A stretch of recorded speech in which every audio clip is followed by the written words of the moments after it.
एक 2 महिन्यापूर्वी जेव्हा संयोजकांचा मला फोन आला होता की रामभाऊ म्हाळगी स्मृती व्याख्यानमाला ठाण्यामध्ये असते आणि त्यामध्ये यावर्षी अनुवंशिक आजार किंवा अनुवंशिक आजार कसे होतात, ते कसे बरे करायचे यासंबंधी काहीतरी वैद्यकीय विषयावर व्याख्यान आयोजित करायचं आहे, तेव्हा मला नक्कीच छान वाटलं. कारण माझ्याच विषयावरतीचं माझाच हा विषय आहे. पण मला तितकंच आश्चर्यसुद्धा वाटलं. आत्ता जसं डॉक्टर गीतेंनी सांगितलं की अनुवंशशास्त्र हा विषय त्या मानाने अलीकडचा विषय आहे. आमच्या मॉडर्न मेडिसिनमधली किंवा ॲलोपॅथी शास्त्रामधली ही एक शाखा आहे असं आपण म्हणू. आणि आमची जी मुळातली पदवी असते म्हणजे MBBS आम्ही जेव्हा शिकतो तेव्हा याचा अत्यंत कमी किंवा वरवरचा आम्हाला याचं शिक्षण मिळतं. आणि त्यामुळे तुम्ही ज्या नेहमीच्या डॉक्टरांकडे जात असता, कोणी ऑर्थोपेडिक्स असतील की कोणी डोळ्याचे डॉक्टर असतील किंवा कोणी न्यूरोलॉजिस्ट असतील, या सगळ्यांचं स्पेसिफिकली अनुवंशशास्त्र ह्या विषयावरती खूप जास्त स्वतःचंच शिक्षण झालेलं नसतं. आणि त्याच्यामुळे जेव्हा आमच्या परिषदा होत असतात डॉक्टरांच्या, तेव्हा अनुवंशिक आजार हे थोडेसे परिघाबाहेरचे मानले जातात. कोणीतरी अनुवंशशास्त्रासंबंधी काहीतरी करतं आहे म्हणजे काहीतरी जरा चमत्कारिकच आहे, दुसरं काही सुचलं नाही की अनुवंशशास्त्रावरती त्याचं ज्याला आपण म्हणतो की सगळं बोटं तिकडे दाखवा की काहीतरी अनुवंशिक असेल म्हणून हे चाललं आहे. पूर्वी जसं म्हणायचं एखादं दुखणं लक्षात नाही आलं की मानसिक असेल, तसं आता काहीतरी गोष्टी आपल्या नेहमीच्या चाचण्यांमधनं कळत नाही आहेत तर ह्या आता अनुवंशिक असतील, मग ते पार्सल तिकडे पास ऑन करायचं, अशा प्रकारे कधी कधी गोष्टी आपण बघतो. आणि इतका वेगळा, इतका नवीन आणि इतका ज्याच्याबद्दलचं कमी अवेअरनेस किंवा जागृती वैद्यकीय व्यवसायातच आहे असा विषय एका जाहीर व्याख्यानमालेमध्ये घेणं हे मला खरंच कौतुकास्पद वाटलं. माझ्यासाठी तर ही चांगली संधी आहेच, कारण माझं कामच येतं की अनुवंशशास्त्रासंबंधी जितक्या लोकांपर्यंत माहिती पोचवता येईल, ह्याचे आजार का होतात, कुठले असतात, ते आपण टाळू शकतो का, आणि यासंबंधी लोकांमध्ये जागृती जर या निमित्ताने करता आली तर माझ्यासाठी ती नक्कीच चांगली गोष्ट आहे. आणि म्हणून मी लगेचच हे आमंत्रण स्वीकारलं, कारण अशा जाहीर सभेमध्ये बोलण्याचा माझ्यासाठी हा पहिलाच अनुभव आहे. आम्ही नेहमी पेशंटशी बोलत असतो किंवा परिषदांमध्ये बोलत असतो तेव्हा सगळे डॉक्टर्स किंवा पेशंटचे ग्रुप्स समोर असतात. आज हा माझ्यासाठी वेगळा अनुभव आहे आणि ही संधी उपलब्ध करून दिल्याबद्दल मी आयोजकांचे आभारी आहे. जेव्हा आता माझी ओळख करून दिली तेव्हा सांगितलं की मी मुळात बालरोग तज्ज्ञ आहे आणि पुण्याच्या BJ मेडिकल कॉलेज आणि ससून हॉस्पिटलमध्ये मी शिकवत होते काही वर्ष सुरुवातीची. तिथे डॉक्टर मृदुला फडके या जेनेटिक क्लिनिक चालवायच्या. तिथल्या ज्या काही गोष्टी तिथे उपलब्ध असतील त्या तुटपुंज्या साहित्यामध्ये, आणि ते सगळं बघता बघता बालरोगशास्त्र बाजूला ठेवून अनुवंशिक आजारांच्याकडे वळावं अशी मला प्रबळ इच्छा निर्माण झाली. तशा संधी पण मिळत गेल्या आणि मग त्या काळामध्ये म्हणजे 2000 सालाच्या आसपास कॅनडामध्ये, आधी ऑस्ट्रेलियामध्ये असं मी ह्याच्यातलं पुढचं शिक्षण घेतलं. मी जेव्हा शिकून परत आले तेव्हा माझा एक भाचा मला म्हणला की मावशी तू आता कसली डॉक्टर आहेस? तर मी म्हटलं म्हणजे काय?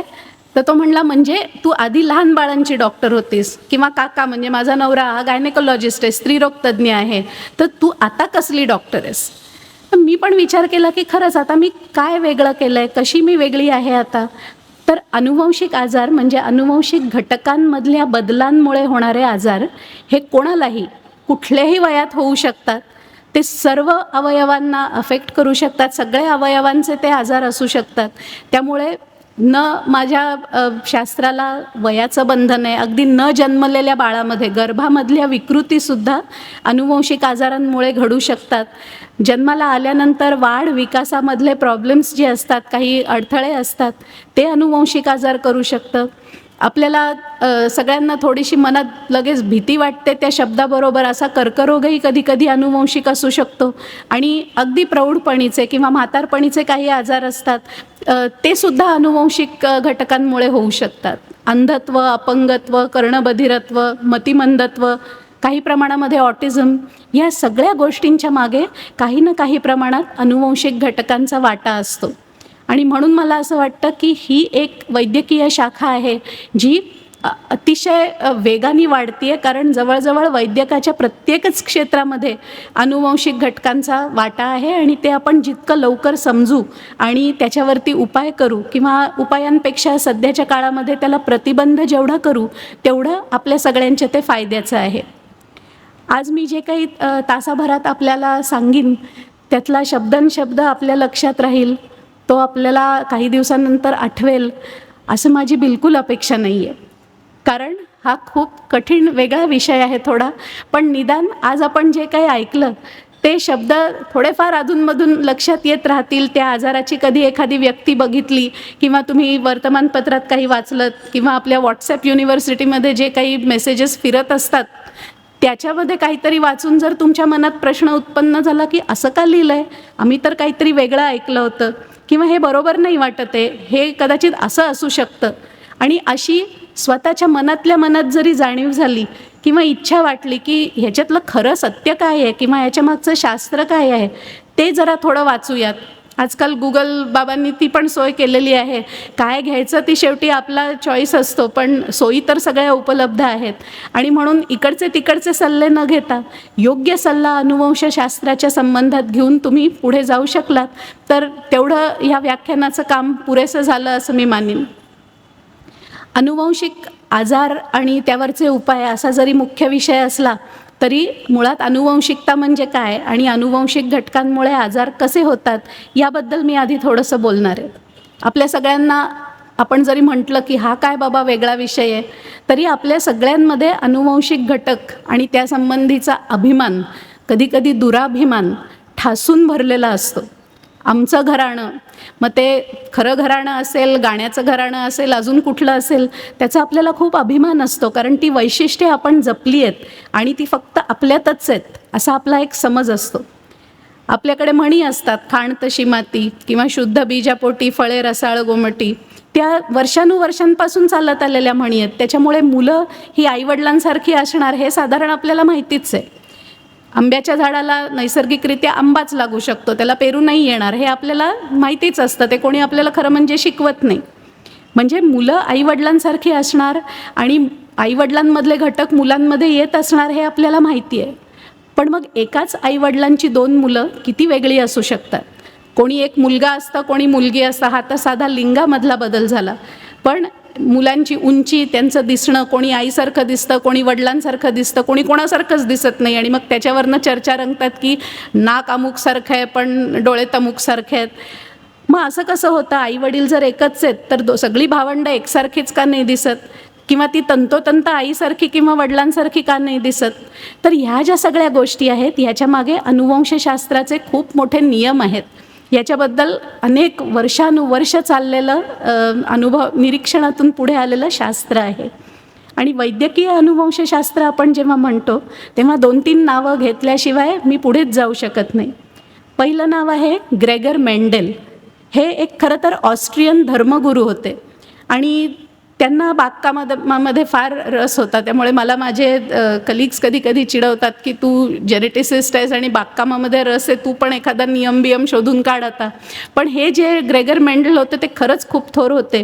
त्यांच्या मठाभोवती जी बाग होती त्याच्यात वाटाण्याच्या बऱ्याच वेली होत्या आणि त्या वाटाण्याच्या वेलींमध्ये फिरता फिरता त्यांना असं लक्षात यायचं की या सगळ्यांमधनं वाटाणाच निघतो, परंतु काहींची फुलं पिवळी आहेत, काहींची फुलं पांढरी आहेत, काही शेंगा अगदी छोट्या छोट्या आहेत, काही अगदी चांगल्या मोठ्या भरपूर दाणे असलेल्या आहेत, काही वेली अगदी बुटक्या आहेत, काही वेली लांबच लांब आहेत. आणि ह्यांच्या संकरामधनं जे निर्माण होत आहेत पुढची पिढी वाटाण्याच्या वेलींची, ती ह्या सगळ्यांचं कॉम्बिनेशन आहे. म्हणजे पांढरी फुलं लांब शेंग किंवा पांढरी फुलं छोटी शेंग, पिवळी फुलं मोठी शेंग, असं विविध कॉम्बिनेशन्स दिसत आहेत आणि त्यांचं काहीतरी प्रमाण आहे. असं नाही होत की एका वर्षी सगळी पांढरीच फुलं आली, दुसऱ्या वर्षी सगळी पिवळीच फुलं आली. ह्या सगळ्या कॉम्बिनेशन्स काही प्रमाणामध्ये ते दिसत आहेत आणि त्याला गणितीय सिद्धांत वापरून त्यांनी शोधून काढलं. त्यांनी म्हटलं त्याला फॅक्टर्स. आज आपण ज्याला जीन्स म्हणतो किंवा जनुकं म्हणतो, त्यांनी नाव दिलं की फॅक्टर. असे काही फॅक्टर्स आहेत ह्या आईवडील वेलींमध्ये की त्यांचा संकर होऊन अशा विशिष्ट प्रमाणामध्ये ही पुढची पिढी निर्माण होते की किती पिवळी फुलं, किती पांढरी फुलं, किती मोठ्या शेंगा, किती छोट्या शेंगा. आणि मग हे सगळं वैद्यकीय क्षेत्रामध्ये किंवा माणसाच्या आजारांमध्ये अप्लाय केलं गेलं. ग्रेगर मेंडलचा दुसरा एक रूल असतो, आम्ही म्हणतो की लॉ ऑफ सेग्रिगेशन आणि लॉ ऑफ इंडिपेंडंट असॉर्टमेंट. म्हणजे हे आपले सगळे जीन्स असतात ते अख्खेच्या अख्खे आईचे जीन बाळाकडे गेले किंवा अख्खेच्या अख्खे वडिलांचा जीन्सचा एक समूहाच्या समूह बाळाला मिळाला असं होत नाही. त्या जीन्सची आपसात सरमिसळ होते आणि मग ते जीन्स पुढे जातात. आणि ते काही जीन्स आईकडनं येतात, काही जीन्स वडिलांकडनं येतात. असं कल्पना करा की एक आई आहे, गोरीघारी आहे, एकदम कुरळ्या केसांची आहे. आणि बाबा जे आहेत ते थोडेसे सावळे आहेत, सरळ केसांचे आहेत आणि काळ्या डोळ्यांचे आहेत. तर ह्या आईवडिलांची मुलं कशी असतील? त्या सगळ्यांचे डोळे घारे होतील का काळे होतील, केस कुरळे होतील? आणि ह्याच्यातली काहीही कॉम्बिनेशन्स होऊ शकतील की कुरळे केस, काळे डोळे, गोरावर्ण, असंही काहीतरी घडू शकेल. सो ही जी सगळी सरमिसळ होते ती सगळी आपल्याला सांगते की ह्यातला प्रत्येक गुण, डोळ्यांचा रंग, केसांचा प्रकार, कातडीचा रंग, हे सगळे गुण एका माणसाकडनं तसेच्या तसे एकगठ्ठा पुढे नाही जात. ते आईवडिलांच्या मिश्रणातून पुढे जातात. आणि म्हणून आपण हे सगळं वैविध्य बघतो. तुम्ही ब्लड ग्रुप्सबद्दल पण ऐकलं असेल. रक्तगट आईचा काहीतरी ए पॉझिटिव्ह आहे, वडिलांचा बी पॉझिटिव्ह आहे आणि बाळ मात्र ओ निगेटिव्ह रक्तगटाचं झालं. हे कसं झालं? तर त्या रक्तगटांच्या मागचं जेनेटिक्स त्याच्यामध्ये कारणीभूत असतं. एक नेहमी या संदर्भात गंमत सांगतात की एक अत्यंत रूपगर्विता स्त्री होती, अभिनेत्री होती ती. आणि एका कुठल्या तरी पार्टीमध्ये तिला एक प्रोफेसर भेटले, प्राध्यापक महाशय भेटले, जे खूप हजरजबाबी होते, खूप हुशार होते आणि सगळ्या पार्टीच्या त्या अगदी केंद्रस्थानी होते. त्या अभिनेत्रीला त्यांच्यामध्ये इंटरेस्ट निर्माण झाला. तसं बघायला गेलं तर ते दिसायला कुरूपच म्हणावेत असेच होते. पण ती त्यांच्याजवळ गेली आणि म्हणली की प्राध्यापक महाशय, आपण जर लग्न केलं तर आपल्याला होणारी मुलं जगात सर्वोत्तम ठरतील. ते म्हणले कसं काय? मग ती अभिनेत्री म्हणली की आपली सगळी मुलं माझ्यासारखी सुंदर होतील आणि तुमच्यासारखी हुशार होतील, तर हेच कॉम्बिनेशन जगामध्ये अद्वितीय ठरेल. आता ते होते प्राध्यापक, त्यामुळे त्यांनी लगेचच प्रश्न विचारला, पण मॅडम जर उलटं झालं तर, की सगळी मुलं दिसायला माझ्यासारखी झाली आणि बुद्धीने तुमच्यासारखी झाली, तर थोडा प्रश्न येईल नाही का? बहुधा त्यांचं लग्न नाही झालं पुढे. पण ही एक छोटीशी गोष्ट आपल्याला सांगून जाते की आपल्यातलं आपल्या बाळांमध्ये काय जावं ही पहिली गोष्ट आपल्या हातात नसते. हे योगायोगाच्या गोष्टी असतात. त्याला धार्मिक, आध्यात्मिक, शास्त्रीय जे कुठलं स्वरूप द्यायचं ते द्या, पण ह्या गोष्टी निसर्गतः योगायोगाने, ज्याला आपण रँडम असा शब्द वापरतो, तशा प्रकारे ठरत असतात. दुसरी दोन महत्त्वाची नावं म्हणजे वॅटसन आणि क्रिक. यांनी 1952-53मध्ये DNA रेणूचा शोध लावला आणि ते रोझालिंड फ्रँकलिन आणि विल्किन्स यांनी जे एक्सरे डिफ्रॅक्शन टेक्निक शोधलं होतं, म्हणजे एक्सरेमधून एखाद्या रेणूची संरचना किंवा स्ट्रक्चर कसं बघावं यासंबंधित ते संशोधन होतं. आणि मग त्या DNA रेणूच्या शोधासंबंधी त्यांना 1963 साली नोबेल प्राईजसुद्धा मिळालं.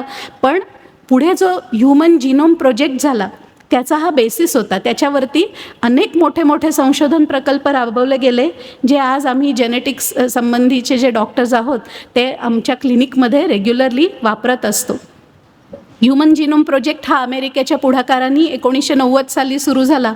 2003मध्ये तो बराचसा पूर्ण झाला आणि 2023मध्ये 2 वर्षापूर्वी तो संपला, किंवा आता ह्युमन जिनोम आपल्याला पूर्ण माहिती आहे असं आपण ठरवलं.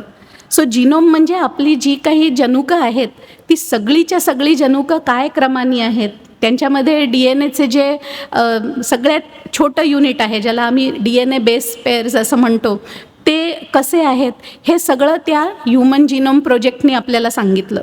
म्हणजे आज एखादा कुठला तरी पेशंट असेल, रुग्ण असेल, डॉक्टरांनी मगाशी सांगितलं की थॅलेसेमिया किंवा सिकल सेल ॲनिमिया, तर त्याचा जो जीन असतो तो ह्या सामान्य कुठल्या तरी जीनशी कम्पेअर केला जातो, ताडला जातो आणि मग दोन्हीमध्ये काय फरक आहेत त्यानुसार आपण त्या आजाराचं निदान करतो. आणि म्हणून ह्युमन जिनोम प्रोजेक्टचं महत्त्व आजच्या काळामध्ये किंवा आज जे मॉडर्न मेडिसिन आहे त्याच्यामध्ये अत्यंत महत्त्वाचं आहे. आता आपण थोडंसं जीन्स आणि क्रोमोझोम्सबद्दल जाणून घेऊया. त्याच्यासाठी आपल्या सगळ्यांना शाळेमध्ये जायला लागणार आहे. शाळेमध्ये मला वाटतं 10वीपर्यंत सगळ्यांना कंपल्सरी जीवशास्त्र नावाचा एक विषय असायचा आणि ह्या जीवशास्त्राच्या तासाला आपल्याला खूप वेगवेगळ्या आकृती काढायच्या असायच्या. त्यात एक पेशीची आकृती आपण काढायचो, एक काहीतरी गोल किंवा चौकोन काढायचो, मग त्याच्यामध्ये अजून एक छोटा गोळा काढायचो आणि त्याला आपण नाव द्यायचो केंद्रक किंवा न्यूक्लियस. तर हे न्यूक्लियस जीनोमसाठी फार महत्त्वाचं असतं, कारण आपले जे 46 क्रोमोझोम्स आहेत आणि आपले जे 20,000 जीन्स आहेत ते सगळेच्या सगळे ह्या केंद्रकामध्ये एकदम गच्च आवळून बसलेले असतात. आपण आपल्या DNA रेणू जर ताणत नेला तर एका DNA रेणू जवळपास 6.5 फूट लांब बसतो. हा 6.5 फूट लांब DNA रेणू वेढ्यांमध्ये वेटोळ्यांमध्ये इतका गच्च बसवलेला असतो की आपल्या प्रत्येक सेलच्या प्रत्येक न्यूक्लियसमध्ये हा एवढा सगळा मावलेला असतो. आणि नुसता एक नाही, 2 कॉपीज, कारण प्रत्येकाचा DNA हा त्याच्या आईकडनं आलेली एक कॉपी आणि वडिलांकडनं एक आलेली कॉपी असा मिळून बनलेला असतो. सो एवढी सगळी अनुवंशिक माहिती आपल्या जीनोममध्ये एकदम ठासून भरलेली असते. आपल्याला माहिती आहे की बाईमध्ये, स्त्रीमध्ये 2 X क्रोमोझोम असतात आणि पुरुषांमध्ये एक X क्रोमोझोम असतो आणि दुसरा Y क्रोमोझोम असतो. Y क्रोमोझोमचं काम फार मर्यादित असतं. Y क्रोमोझोम फक्त पुरुषत्वाशी संबंधित जीन्स त्याच्यावरती असतात किंवा पुरुष प्रजननाशी संबंधित जीन्स असतात, पण अदरवाईज आजार करतील असं कुठलेही जीन्स Y क्रोमोझोमवर नसतात.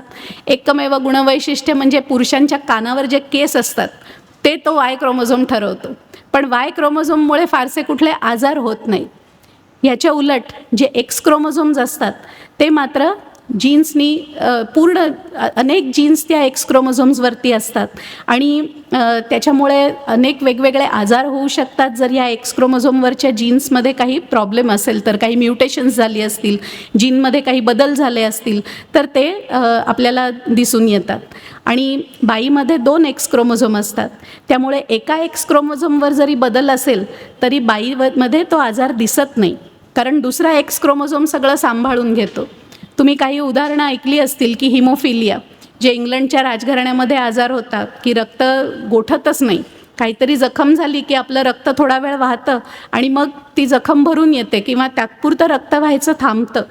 याच्यासाठी जे विविध पदार्थ शरीरामधनं एकत्र येतात त्याच्यामध्ये फॅक्टर 8 नावाचा एक पदार्थ असतो, 8 नंबरचा एक फॅक्टर असतो, जो जर नसेल तर हिमोफिलिया होतो, म्हणजे रक्त वाहतच राहतं. आणि हा आजार X लिंक्ड आहे. तो बाईमध्ये नाही दिसत, पण त्या बाईला जे मूल होतं त्याला जर नवऱ्याकडचा Y मिळाला असेल तर ते मूल मुलगा होतं, कारण आईकडचा X आणि वडिलांकडचा Y, आणि त्या मुलाला मात्र हिमोफिलिया व्हायची शक्यता असते. आणि त्या आजारावर अर्थातच आता उपचार निघाले आहेत, पण ते एक उदाहरण आहे पिढ्यानपिढ्या बोललं जाणारं. हे जे क्रोमोझोम्स आपण म्हटलं की 23 जोड्या असतात क्रोमोझोम्सच्या, पहिल्या 22 जोड्यांना आपण ऑटोझोम्स असं म्हणतो, कारण ते स्त्री पुरुष दोघांमध्ये तेच असतात.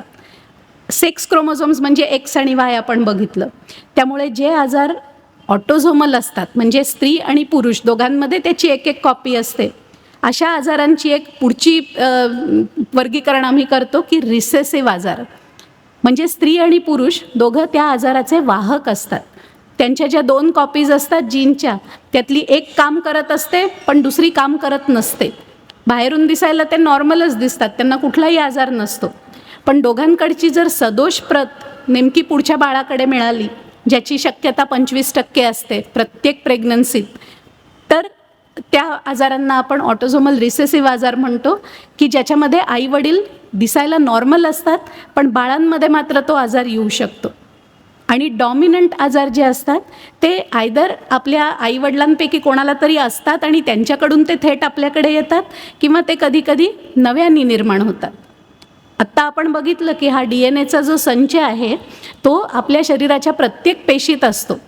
मग कसं काय आपले काही सेल्स लिव्हर बनतात, काही सेल्स मेंदू बनतात, काही सेल्स मसल्स किंवा स्नायू बनतात, तर मुळात सुरुवात कशी होते, फक्त 2 पेशी असतात, गर्भ म्हणजे स्त्रीबीज आणि पुरुषबीज, आणि हे निर्माण होताना आईवडिलांच्या 46 क्रोमोझोम्सपैकी प्रत्येकी 23च आई आणि वडील दोघांकडनं त्या बीजांमध्ये येतात आणि बाळाला परत 46 क्रोमोझोम्स मिळतात.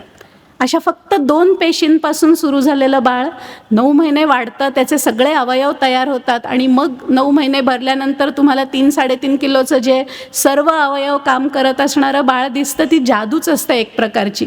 कशी काय ती एम्ब्रिओलॉजी किंवा ते गर्भाचं सगळं एक एक गोष्ट बनते आणि जागच्या जागी नाक, 2 डोळे, 2 कान, ज्यांच्या सगळ्या क्षमता, ते एवढे वर्ष आपण जोपर्यंत जिवंत होत तोपर्यंत सगळे वर्ष हे सगळं काम करणार असतं.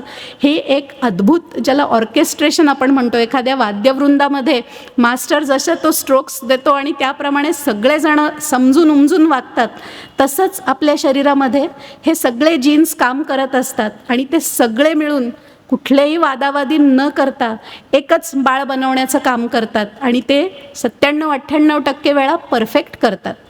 आपण जे जेनेटिक्सचे आजार म्हणतो ते शेवटचे 2% असतात. इतके दुर्मिळ आजार असतात की निसर्गतः ज्या चुका झालेल्या असतात की ज्या सुधारता येत नाहीत किंवा सुधारल्या जात नाहीत, त्या गोष्टींचे आजार आपण अनुवंशिक आजार म्हणून बघतो. आणि म्हणूनच अनुवंशिक घटक जिथे कुठे असतात, म्हणजे गर्भावस्थेमध्ये हे आजार उघडकीला येऊ शकतात, लहानपणी येऊ शकतात, मोठेपणी येऊ शकतात.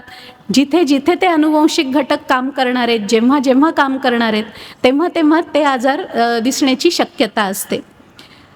आपण आत्ता केंद्रकामधला जीनोम बघितला. तुम्ही जर लहानपणी त्या सेलची, पेशीचे चित्र काढलं असेल तर त्याच्यात अजून असा एक छोटासा लंबगोल आपण काढायचो आणि त्याला नाव द्यायचो मायटोकॉन्ड्रिया किंवा सूत्रकणिका. तर ही सूत्रकणिका किंवा मायटोकॉन्ड्रिया हे सेलचं पॉवर हाऊस म्हटलं जातं. म्हणजे जी आपल्याला चयापचयाला, सगळं मेटाबॉलिझमसाठी शक्ती जी लागते ती हा मायटोकॉन्ड्रिया तयार करत असतो. आणि मायटोकॉन्ड्रियाचा असा स्वतःचा एक जीनोम असतो, स्वतःचा एक छोटासा रेणू असतो DNA चा. हे मी का सांगते आहे? कारण मायटोकॉन्ड्रिया आपल्या सगळ्यांमध्ये जे आहेत, हजारोंच्या संख्येने आहेत, ते सगळे आपल्याला आपल्या आईकडनं मिळाले. वडिलांचे मायटोकॉन्ड्रिया जेव्हा स्त्रीबीज आणि पुरुषबीज एकत्र येतं तेव्हा वडिलांचे मायटोकॉन्ड्रिया स्पर्मच्या शेपटीमध्ये आणि बाहेरच राहतात.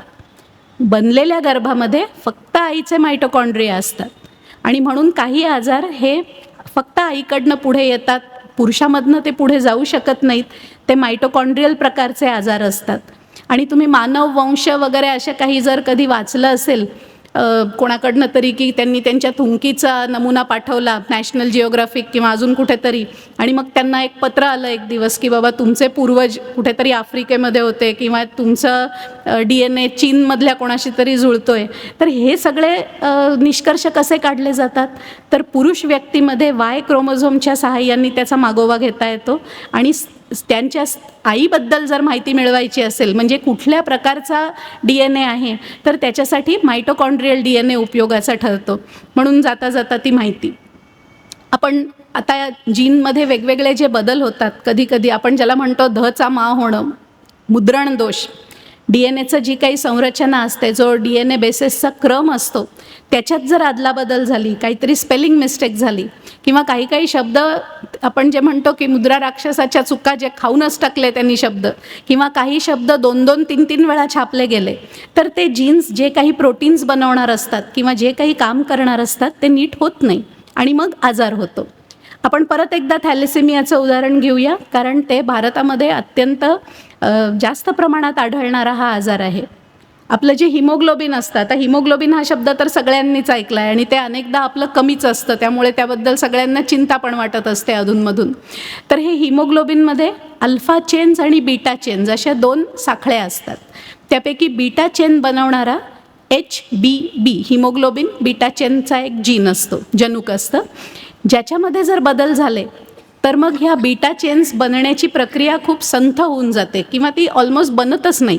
मग आपल्या लाल रक्तपेशींमध्ये फक्त अल्फा चेन्स राहतात आणि त्यांच्यामधला समतोल बिघडतो आणि लाल रक्तपेशी ज्या एरवी काही महिने राहतात त्या काही दिवसातच फुटायला लागतात.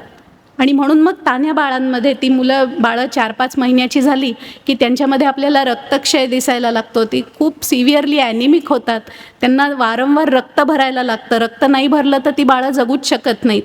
हा जो आजार असतो हा जनुकीय आजार आहे, कारण तो HBB जीनमध्ये झालेल्या बदलांमुळे आजार आहे. तसंच हिमोफिलियाचं आहे की फॅक्टर 8 मधचा जो जीन आहे त्या जीनमध्ये जर बदल झाले तर फॅक्टर 8 ज्या प्रमाणात बनायला पाहिजे तो बनत नाही. आपल्याला बाहेर काय दिसतं लक्षण, की या माणसाचं रक्त वाहणं थांबत नाही आहे. मग ते फॅक्टर 13मुळे आजार आहे का, फॅक्टर 8मुळे आजार आहे का, अजून कशामुळे आजार आहे, हे आपल्याला जोपर्यंत आपण ब्लड टेस्ट करत नाही तोपर्यंत कळून नाही येत. आम्ही नेहमी म्हणतो की जसं ताप आला, तुम्ही एखादी ताप उतरण्याची गोळी घेतलीत तर कुठलाही ताप थोडा वेळ का होईना उतरतो, पण तो कोविडचा आहे का, डेंग्यूचा आहे का, मलेरियाचा आहे, हे जर तुम्हाला माहिती पाहिजे असेल तर त्याच्यासाठी काही विशेष तपासण्या तुम्हाला करायलाच लागतात. त्यामुळे कोणाला मतिमंदत्व आहे, कोणाचे वारंवार गर्भपात होत आहेत, कुणाला अजून कर्णबधिरत्व आहे, अशा ज्या समस्या असतात त्या जोपर्यंत आपण त्याच्या मूळ कारणाशी जात नाही तोपर्यंत जरी ऐकू न येणाऱ्या माणसाला तुम्ही कानाचं ऐकू येण्याचं यंत्र लावा किंवा आजकाल कॉक्लिअर इम्प्लांट केला जातो, पण मग जोपर्यंत कारण कळत नाही तोपर्यंत ह्याच्या पुढच्या पिढीत हा दोष जाईल का, किंवा ह्याच्या भावा बहिणींना काही धोका आहे का कर्णबधिरत्व येण्याची, या प्रश्नांची आपण उत्तरं देऊ शकणार नाही. आणि म्हणून हे अत्यंत महत्त्वाचं असतं की आपण जेनेटिक तपासण्या करतो, कारण आजार नुसते बघून नाही ओळखता येत. जेव्हा रचनेमधलाच दोष असतो की ओठ आणि टाळं आतलं फाटलेलं आहे, किंवा एक कोणीतरी बाळ जन्मलं आहे ज्याला एक किडनीच नाही आहे, किंवा कोणाला तरी 6 बोटं आहेत प्रत्येक हातापायाला, असं काहीतरी अगदी ऑब्व्हियस, अगदी ठळकपणे जाणवतं, तेव्हा आपल्या मनात किंवा डॉक्टरांच्याही मनात येतं की हा काहीतरी अनुवंशिक आजारांचा किंवा अनुवंशिक घटकांचा प्रकार दिसतो. आत्ताच जाता जाता हेही सांगते की अनुवंशिक ह्याचा अर्थ काही लोकांना वाटतं की जन्मजात, म्हणजे जन्माच्या वेळेला असलेला प्रत्येक दोष हा अनुवंशिकच असतो असा एक समज असतो, जे बरोबर नाही आहे. अनेक वेगवेगळ्या कारणांनी जन्माच्या वेळेला दोष उत्पन्न होऊ शकतात. उदाहरणार्थ, एखादं जर जुळं किंवा तिळं असेल पोटामध्ये, तर आईच्या पोटात मुळातच तेवढी जागा नसते गर्भाशयामध्ये, आणि जर आईच्या पोटातलं गर्भाभोवतीचं पाणी पण जर कमी झालं तर ती जी 3 गर्भ असतात ते गर्भपिशवीमध्ये एकमेकांवर दाबले जातात, आणि मग कोणाचा पाय असा वाकडा होऊ शकतो, ज्याला आम्ही क्लब फूट म्हणतो किंवा टॅलिपस म्हणतो. तर ही बाळ जेव्हा जन्माला येतं किंवा आपण सोनोग्राफीमध्ये बघतो तर हा आपल्याला रचनेचा दोष दिसतो, पण रचनेचा दोष असला तरी त्याला निमित्त काहीतरी मेकॅनिकल तिथले फोर्सेस असतात, ते काही अनुवंशिक आजारामुळे बनलेली गोष्ट नसते. तर हे असे जे आजार आपण बघतो वेगळे वेगळे, कधी अपंगत्वाच्या स्वरूपात बघतो. मतिमंदत्व हा खूप मोठा प्रश्न आहे, कारण अगदी जन्माच्या वेळेला ऑक्सिजन कमी पडला, बाळाला तीव्र कावीळ झाली, जंतुसंसर्ग झाला, इथपासून ते कुठल्या तरी जनुकामध्ये म्युटेशन झालं, ह्याच्यापैकी काहीही कारण असू शकतं एखाद्या व्यक्तीमध्ये मतिमंदत्व किंवा अपंगत्व यायचं. त्यामुळे आपण जर योग्य वेळा योग्य तो सल्ला घेऊन तपासण्या केल्या तरच आपल्याला नेमकं निदान होणार आहे. आणि ठीक आहे, पहिल्या बाळामध्ये हे झालं, आम्हाला माहिती नव्हतं, पण निदान दुसऱ्या बाळामध्ये परत हे होऊ नये किंवा आमच्या भावा बहिणींच्या वाट्याला परत हे येऊ नये, ह्याच्यासाठी फक्त जनुकीय चाचण्याच आपल्याला मदत करतात. सोनोग्राफी ही फोटो काढल्यासारखी असते. तुम्हाला 2 कान दिसतील, त्या कानाला ऐकू येतं का, ही जगातली कुठलीही गर्भाची सोनोग्राफी सांगू नाही शकत. पण तुम्हाला जर बहिरेपणा करणारा जीन माहिती असेल तर तो मात्र तुम्ही मगाशी डॉक्टर गीते म्हणले त्याप्रमाणे आपण गर्भावस्थेमध्ये शोधून काढू शकतो की हे पुढच्या बाळाला तो काही जो आजार आहे तो गेला आहे का ते. आता ज्या वेगवेगळ्या टेस्ट असतात जेनेटिक्सचे आजार शोधायच्या किंवा अनुवंशिक आजार शोधायच्या, मुख्यतः आपण 2 प्रकारच्या टेस्ट करतो.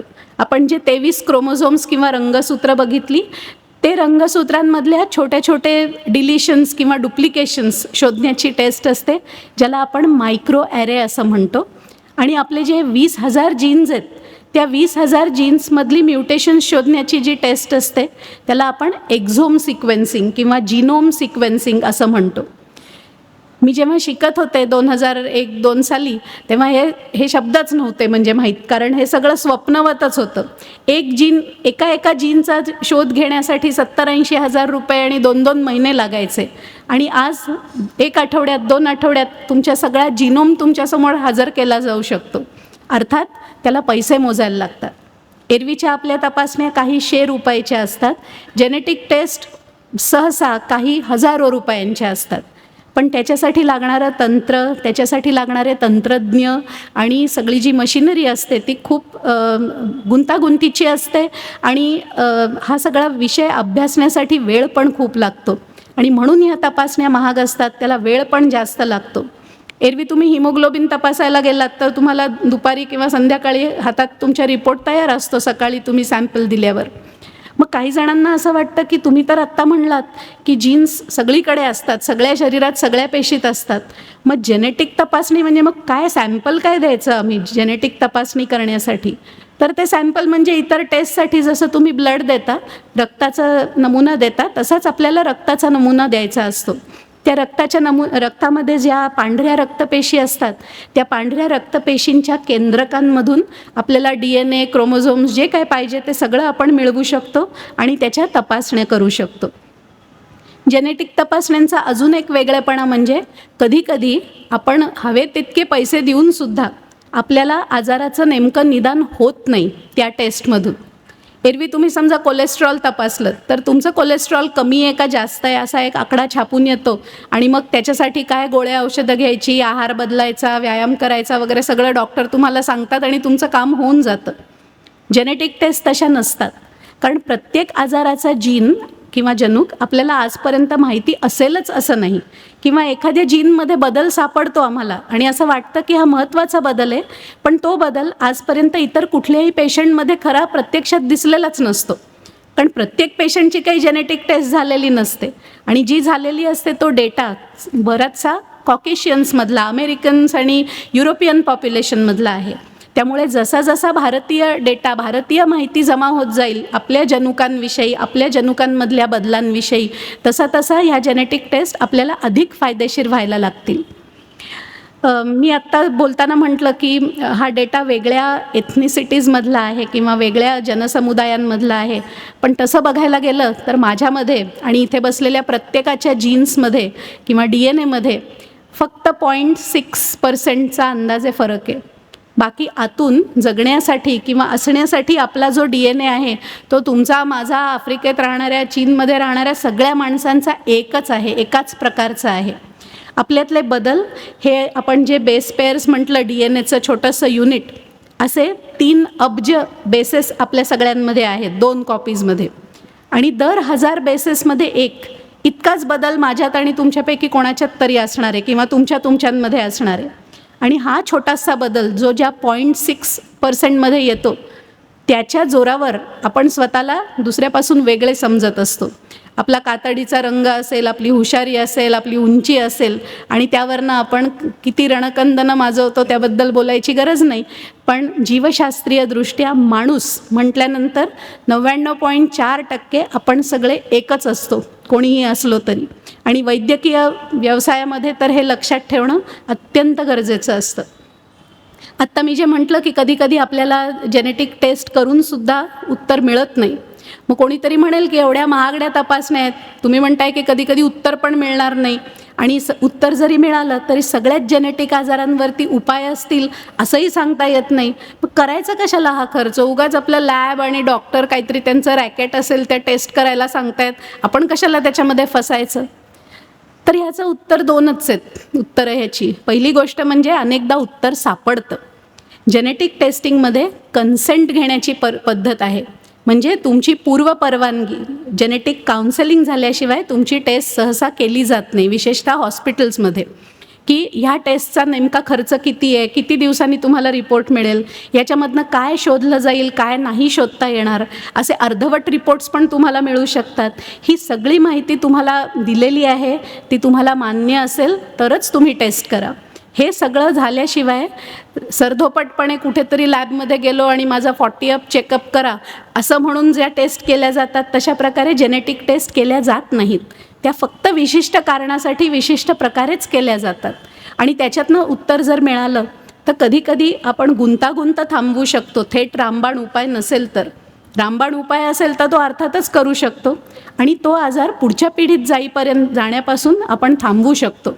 उदाहरणार्थ, एका आईवडिलांच्या पहिल्या बाळाला थॅलेसिमिया आहे, त्यांना कळलं आपला आजार कुठला आहे, तो कुठल्या जनुकाचा दोष आहे, तर पुढच्या प्रेग्नन्सीमध्ये ते आधीच तपासून घेऊ शकतात, कारण हा आयुष्यभराचा आजार आहे. आत्ता जीन थेरपी त्याच्यावर यायला लागली आहे. तुम्ही एक 2-3 वर्षापूर्वी वृत्तपत्रात वाचलं असेल, स्पायनल मस्क्युलर ॲट्रोफी SMA नावाच्या आजारासंबंधी खूप चर्चा चालली होती, कारण त्याची जीन थेरपी त्यावेळेला नव्याने भारतामध्ये उपलब्ध झाली होती. बाजारात औषध आलं होतं असं जे आपण म्हणतो. औषधाची किंमत होती फक्त 16 कोटी. तर हे 16 कोटी रुपये आणणार कुठून? आणि जेनेटिक आजार हे काही फक्त गर्भश्रीमंतांना होणारे आजार नाही आहेत. रस्त्यावर राहणाऱ्या माणसांमध्ये तेच 99.4% जीन्स आहेत. आणि त्यांना जेव्हा असे हे आजार होतात, तुमच्या माझ्यापैकी कोणाला तरी असे आजार होतील, तेव्हा असे उपाय इतके जे महाग, ते पैसे आणायचे कुठून? सो लोकांनी क्लाउड फंडिंग, सोशल मीडिया सगळ्यांचा विचार करून त्याचा काहीतरी उपयोग करून पैसे जमवले. पण मग हा नवीनच प्रश्न, ज्याला नैतिक, सामाजिक, राजकीय सगळ्या बाजू आहेत आणि त्या सांगण्याची वेळ येते डॉक्टरांवर, की ज्यांच्या हातात ह्यातलं काहीच खरं म्हणजे नसतं, की बाबा तुमच्या बाळाला हा आजार आहे, त्याला उपाय पण आहे, पण 16 कोटी असतील तरच तुम्हाला तो करता येईल. किती गंभीर परिस्थिती त्या आईवडिलांवर ओढवत असेल. आणि मग असा विषय येतो की हे सरकारने द्यायला पाहिजे. जसा क्षयरोगाचा कार्यक्रम असतो किंवा ॲनिमिया निर्मूलनाचा कार्यक्रम असतो, तसे जेनेटिक आजारांची थेरपी पण सरकारने द्यायला पाहिजे. आणि मग खरा जो $100 क्वेश्चन म्हणतो, खरी मेख असलेला प्रश्न येतो की एक माणूस बरा करण्यासाठी 16 कोटी रुपये खर्च करायचे का त्या 16 कोटींमध्ये हजारो लोकांचे किरकोळ आजार बरे करायचे? मला माहीत नाही या प्रश्नाचं उत्तर काय आहे. जेव्हा तो आजार स्वतःला होतो तेव्हा आपलं मत बदलू शकतं, या बाजूला किंवा त्या बाजूला. आणि जितकी ह्या प्रकारचे उपाययोजना, ह्याबद्दलचं संशोधन भारतात होईल, भारतात ही प्रॉडक्ट्स बनायला लागतील, अनेकविध कंपन्या ही औषधं तयार करायला लागतील आणि त्यांना असे पेशंट्स समोर दिसतील आपण डायग्नोसिस केल्यामुळे, वेळेत निदान केल्यामुळे, तेव्हा या सगळ्यांच्या किमती कमी येतील आणि भारतीय खिशांना परवडायला लागतील. पण त्याची पहिली पायरी ही आहे की जेनेटिक आजार फक्त अमेरिकेत किंवा कुठेतरी नसतात, ते सगळीकडे असतात, आमच्याही देशात आहेत. आमच्याही देशात त्याची गरज आहे, त्यासंबंधीची ट्रीटमेंट होण्याचं हे सरकार दरबारी नोंदलं जाणं हे तितकंच महत्त्वाचं आहे. आणि डॉक्टरांची, आमची जी जेनेटिक्सची सोसायटी आहे, ती खूप मोठं काम या विषयामध्ये करते आहे की ह्या आजारांची तुम्ही दखल घ्या. आम्ही सगळेच डॉक्टर आहोत. मी पण बालरोगतज्ञ होते, मी पण बघितलेत कुपोषणाने होणारे बालमृत्यू, मी पण गेली आहे मेळघाटमध्ये काम करायला. पण मी हाही पेशंट बघितला आहे की ज्याचा काहीच दोष नसताना, त्याचे आईवडील सर्व त्याच्यासाठी करत असताना, तो जन्मापासून श्वासच घेऊ शकत नाही किंवा त्याच्या हृदयामध्ये काहीतरी गुंतागुंतीची गोष्ट आहे आणि त्याचा एवढा खर्च येणार आहे. सो आपल्या डोळ्यासमोर आपल्या बाळाचं असा अंत बघणं ही अजिबात सोपी गोष्ट नसते. आणि ह्याचा सुवर्णमध्य कधी ना कधीतरी माझ्या आयुष्यभरात पुढच्या यावा अशी इच्छा तर खूप आहे. बघूया, हळूहळू जशा सुधारणा होत आहेत तशा ह्या थेरपीजसुद्धा भारतामध्ये उपलब्ध होतील. आपण माणसाच्या DNA बद्दल बोललो. जे जंतुजन्य आजार असतात, तर ह्या जंतूंचा DNA शोधणं हे पण DNA लॅबचं एक महत्त्वाचं काम असतं. आणि मला वाटतं कोविडची जी साथ आली, त्या कोविडच्या साथीने जेनेटिक्स जितकं पॉप्युलर झालं तितका आजतागायत दुसऱ्या कशानेच नाही झालं. मला वाटतं आपल्यापैकी प्रत्येकाला RT-PCR हा शब्द नक्कीच माहिती असेल. प्रवासाला जाताना जिकडे तिकडे हे RT-PCRचं फार प्रस्थ होतं की तुमची ती PCR टेस्ट निगेटिव्ह आली पाहिजे तरच तुम्ही प्रवास करू शकता, किंवा पॉझिटिव्ह असेल तर एवढे दिवस मध्ये जायला पाहिजेत. आणि मग त्याच्यासाठी वॅक्सिन घ्यायचं का नाही घ्यायचं, तुम्ही दवाखान्यात भरती व्हायचं का घरच्या घरीच ट्रीटमेंट घ्यायची. त्या जंतूच्या किती प्रती आहेत, किती जास्त जंतू तुमच्या रक्तामध्ये आहे ते त्या RT-PCR टेस्टवरनं कळायचं. त्याच्यात एक CT लेवल, अशी एक सायकल थ्रेशोल्ड अशी पण एक व्हॅल्यू लिहिलेली असायची. तो जितकी व्हॅल्यू छोटी, जितका तो आकडा कमी, तितके जास्त जंतू तुमच्या शरीरात आहेत आणि म्हणून ते पटकन डिटेक्ट होत आहेत आणि म्हणून तुम्हाला खूप गंभीर आजार होण्याची शक्यता आहे असं डॉक्टरांना सांगता यायचं.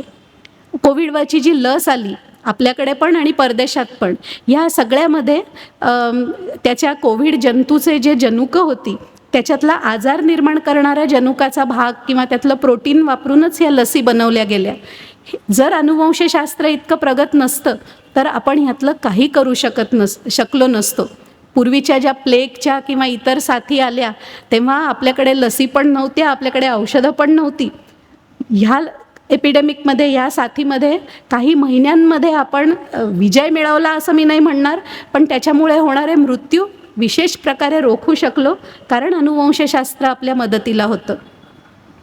व्याख्यानाच्या थोड्याशा शेवटच्या भागाकडे येऊया की जनुकीय आजारांचे जे उपाय असतात ते आपण जर तो कार्यकारण भाव समजून घेतला की जीनमध्ये बदल होण्यापासून प्रत्यक्ष आजार होण्यापर्यंत कुठे कुठे काय काय बिघडतं, तर ते उपाय आपल्याला कळू शकतील. आपण परत थॅलेसेमियाचं उदाहरण घेऊया, की रक्त भरणं किंवा रक्तवाढीच्या काही गोळ्या देणं किंवा ज्या लाल रक्तपेशी फुटत राहतात त्याच्यामधनं जे लोह बाहेर येतं ते लोहाचा निचरा करणाऱ्या गोळ्या देणं, हे सुद्धा उपचारच आहेत. पण हे अगदी खालच्या स्तरावरचे उपचार आहेत, की जे काही लक्षण समोर दिसलं त्याचा आत्तापुरता आपण सामना केला, 2 महिन्यांनी परत ये रे माझ्या मागल्या होणारे, परत आपल्याला हे सगळं करायला लागणार आहे. आपण त्याच्या वरच्या प्रकारच्या ट्रीटमेंटला गेलो तर तुम्ही बोन मॅरो ट्रान्सप्लांट किंवा स्टेम सेल ट्रान्सप्लांट वगैरे शब्द कधी ऐकले असतील, तर नुकत्या जन्मलेल्या बाळाच्या नाळेमधलं जे रक्त असतं त्याच्यामध्ये हे स्टेम सेल्स असतात. आणि स्टेम सेल्सची खासियत काय असते, की त्यांच्यामध्ये विविध पेशी बनण्याची क्षमता अजून टिकून असते काही प्रमाणात तरी. आणि त्यांचा वापर करून एखाद्या थॅलेसेमियाच्या भावा बहिणीकडनं ते स्टेम सेल घेतले जाऊ शकतात किंवा आईवडिलांचं HLA मॅचिंग, HLA नावाचा एक घटक असतो जो मॅच झाला तर आपण बोन मॅरो ट्रान्सप्लांट करू शकतो आणि त्यांनी थॅलेसेमिया एका प्रकारे बरा होतो. पण थॅलेसेमियाचा रामबाण उपाय काय असेल, तर थॅलेसेमियाचा जो HBB जीन आहे त्या जीनमध्ये जे काही बिघडलेलं आहे ते दुरुस्त करणं, ते चुकलेले क्रम काढून टाकणं, त्याच्या जागी योग्य क्रम घालणं, ही जीन थेरपी झाली. आणि आनंद आहे की आपल्याकडे वेल्लोरमध्ये यावरती खूप काम झालेलं आहे आणि ॲक्च्युअल पेशंट्स आता आहेत. अर्थात आत्ता हे प्रायोगिक पातळीवर आहेत, पण थेट आजारी माणसांवरती आता हे काम सुरू आहे. त्यामुळे ते सगळ्यांना उपलब्ध काही वर्षामध्ये नक्कीच होईल असा मला विश्वास आहे. अशीच गोष्ट हिमोफिलियाची आहे. फॅक्टर 8 आपण देऊ शकतोच, पण फॅक्टर 8च्या जीनमध्येच बदल करणं आता शक्य आहे. SMA सुद्धा आपण ऐकलं. आपण सगळं बघितलं की वेगवेगळे हे आजार असतात, पण कधीकधी आजार नसतानासुद्धा अनुवंशिक घटक अचानक फार महत्त्वाचे वाटायला लागतात. ती एक वेळ असते लग्न ठरवण्याची. कधीकधी मुलगा मुलगी परस्पर लग्न ठरवतात आणि मग कोणाला तरी कळतं की ह्यांच्या घरी कोणाला तरी कोड आहे किंवा अमुक तमुकच्या घरी कोणाला तरी मानसिक आजार आहे. मग अशा घरी आपली मुलगी द्यावी का, किंवा कशाला उगाच ह्या फंदात पडायचं, आपल्याला दुसरी हजारो स्थळं मिळतील, असं म्हणून आपण काही गोष्टी पुढे खोलात न शिरताच आधीच खारिज करून टाकतो. डॉक्टरांनी सांगितलं त्याप्रमाणे काही आजार हे जीन्स आणि जीवनशैली, जनुकं आणि जीवनशैली यांच्या एकत्रित परिणामामुळे होत असतात. किती वेळा तुमच्यापैकी लोकांनी अशी हिस्ट्री विचारली आहे लग्न ठरवताना किंवा इतरांची लग्न जमवताना की घरी कोणाला डायबिटीस आहे का? कारण स्वतःलाच असतो किंवा अनेक लोकांना डायबिटीसचं कॅपिटल आहे भारत दुर्दैवानी. त्यामुळे डायबिटीस असणं हे आपल्यासाठी खूप कॉमन गोष्ट असते. त्याच्यावरती इन्सुलिनचं इंजेक्शन हा अगदी शेवटचा उपाय पण आपल्याकडे असतो. खरं तर डायबिटीसमुळे आपली किडनी, आपलं हार्ट, आपले डोळे सगळ्यांना त्रास होऊ शकतो आपण तो जर कंट्रोल नाही केला तर. त्याच्या उलटं कोड विटिलिगो, की ते फक्त कातडीपुरतं मर्यादित असतं, स्किन डीप ज्याला म्हणतो ते, पण ते डोळ्यात खुपतं आणि म्हणून ते कितीही जीवनाच्या दृष्टीने किरकोळ असलं तरी आपल्याला तो आजार दिसत असल्यामुळे तो खूप मोठा आजार वाटतो. डायबिटीस काय किंवा कोड काय, विटिलिगो काय, हे दोन्हीही जनुकं आणि जीवनशैली यांच्या एकत्रितपणामुळे होणारे आजार आहेत. डायबिटीस जसा 30-40 नंतर आजकाल विषितही दिसायला लागला आहे, टाईप 2 डायबिटीस आपण ज्याला म्हणतो, की आपल्याकडे काहीतरी जेनेटिक लोड असतं. आपण एखादी फॅमिलीची सगळी, आम्ही ज्याला पेडिग्री म्हणतो, की वंशावळ सगळी जर बघितली तर प्रत्येक पिढीमध्ये डायबिटीस असणारे लोक आपल्याला सापडतात. त्यांची जीवनशैली बैठी असते किंवा त्यांची खाण्यापिण्याच्या पद्धती चुकीच्या असू शकतात आणि त्यांचे जीन्स असतातच. जीन्स तर काही आपण बदलू शकत नाही, पण आपण जीवनशैली नक्कीच बदलू शकतो. जीवनशैली बदलल्याने काय होईल? जीन निष्प्रभ होतील? तर जीन कधी निष्प्रभ नाही होत, पण त्यांचा प्रभाव कमी होतो. एखाद्याला 20व्या वर्षीच डायबिटीस होण्याच्या ऐवजी कदाचित त्याला 40व्या वर्षी होईल किंवा त्याची गुंतागुंत होणार नाही, कारण आपण आधीच ट्रीटमेंट म्हणा किंवा प्रतिबंधक उपाय सुरू केलेले असतील. सो जेव्हा असे काही आता मानसिक आजार असतात की कोणाला तरी काहीतरी असतं, स्किझोफ्रेनिया आहे किंवा डिप्रेशन आहे, तर मानसिक आजारसुद्धा ह्याच प्रकारचे असतात. समजा जेनेटिक लोड असेल पण त्या व्यक्तीच्या आयुष्यामध्ये असं काही घडलं नाही की ज्यांनी त्याचा मनोभंग झाला त्याच्यावरती अशी काही परिस्थिती ओढवली की त्याला ते दुःख सहन नाही झालं, त्याच्याशी सामना नाही करता आला, तर ते जीन्स असतानासुद्धा आजार होणार नाही. आणि म्हणून कुणातरी काहीतरी हिस्ट्री आहे म्हणजे सुतावरनं स्वर्गाला जाणं असं आपण म्हणतो, कुठलीही माहिती न घेता असं कृपया करू नये. त्याच्याबद्दल शास्त्रीय माहिती जरूर घ्यावी. निर्णय शेवटी त्या 2 व्यक्तींचाच असतो ज्यांना लग्न करायचं असतं.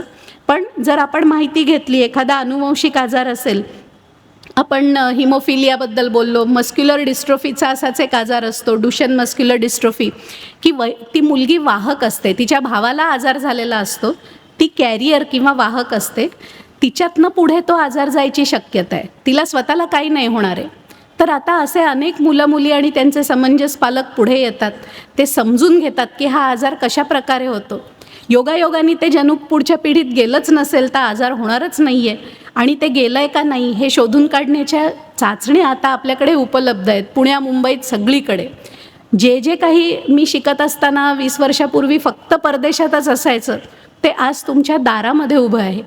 अगदी खेड्यापाड्यातला पेशंट जरी असेल आणि त्याला एक डॉक्टर जर भेटला ज्याला कळलं की हा अनुवंशिक आजार आहे, तर त्याच्या पुढच्या सगळ्या गोष्टी भारतामध्ये आपल्या वेगवेगळ्या योजनांमधनं कमी पैशातनं सुद्धा होऊ शकतात.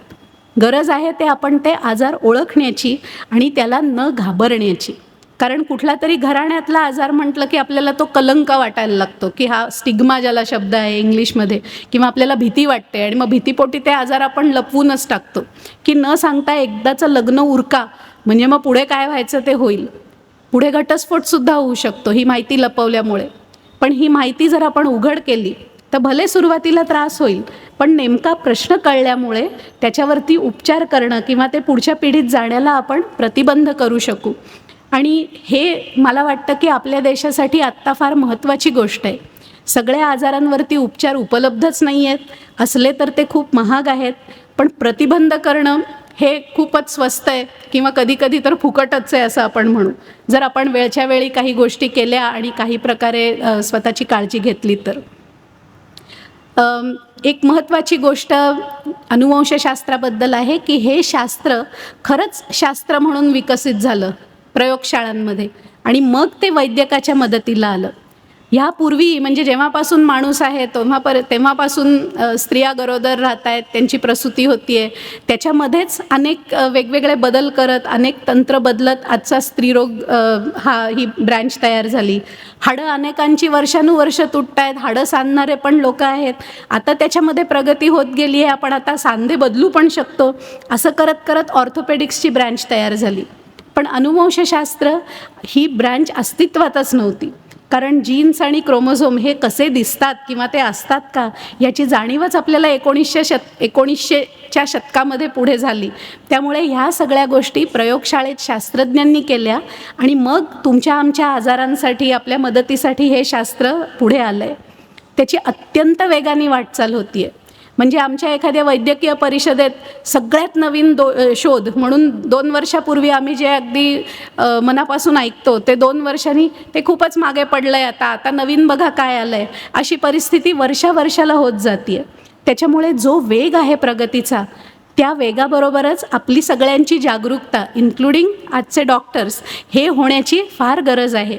कारण नाहीतर शोध खूप लागतील, पण ते जोपर्यंत रुग्णांपर्यंत पोचणार नाहीत, त्यांना कळणार नाही की हे शोधांचा आपल्याला उपयोग आहे, तोपर्यंत ही दरी भरून नाही निघणार आणि आपण ह्या शास्त्राचा फायदा घेऊ शकणार नाही. आणि मला वाटतं की जसे जसे जंतुजन्य आजार कमी होतील, आपल्याकडे अनेक लसी उपलब्ध होत आहेत. तुम्ही लहानपणी ज्या लसी घेतल्या असतील आणि आता तुमची नातवंड ज्या लसी घेत असतील त्याच्यात 10-12 तरी वेगवेगळ्या आजारांचा ॲडिशन झालेली आहे. ह्या लसींचं प्रमाण वाढतच राहणार आहे. आपल्याकडे प्रतिजैविक किंवा अँटीबायोटिक्स आता अजून प्रभावी मिळायला लागली आहेत.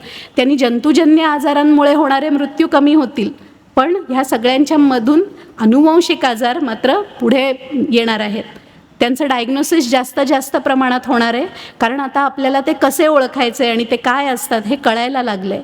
आणि म्हणूनच आपल्या सगळ्यांना त्याची जाणीव असणं आजचं व्याख्यान हा एक छोटासा भाग होता, पण जिथे जिथे जेव्हा संधी मिळेल अशा प्रकारच्या आजारांबद्दल निदान आपण एक प्रश्न विचारू शकतो आपल्या डॉक्टरांना की इथे काही ह्याचा संबंध आहे का, किंवा याच्यासाठी काही केलं जाऊ शकतं का, पुढच्या पिढीला आपण ह्याच्यापासून वाचवू शकतो का. तर माझी खात्री आहे की कुठलेही डॉक्टर याबद्दल तुम्हाला साधारण सुरुवातीची माहिती तरी नक्कीच देऊ शकतील.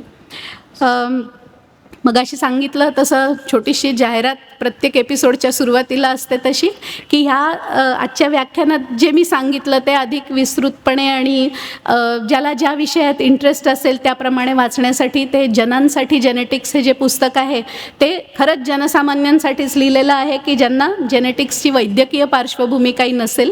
ते ऑनलाईन उपलब्ध असतं, ज्यांना वाटेल त्यांनी ते जरूर वाचा, अभिप्राय कळवा. आणि मी थांबते आता आणि आजच्या ह्या व्याख्यानामधून तुमच्या सगळ्यांशी एक प्रकारे संवाद साधण्याची, संवाद असं म्हणणार नाही कारण मीच एकटी बोलते आहे, पण माझी खात्री आहे की तुमच्या मनामध्ये नवीन प्रश्न उत्पन्न होत आहेत, काही काही प्रश्नांची उत्तरं मिळाली असतील, किंवा अच्छा हे असं आहे का असं तरी कोणाच्या तरी मनात आलं असेल. आणि इतक्या वेळ इतक्या रात्री असा किचकट विषय ऐकायला आल्याबद्दल तुम्हा सगळ्यांचे आभार आणि संयोजकांचे परत एकदा आभार. धन्यवाद.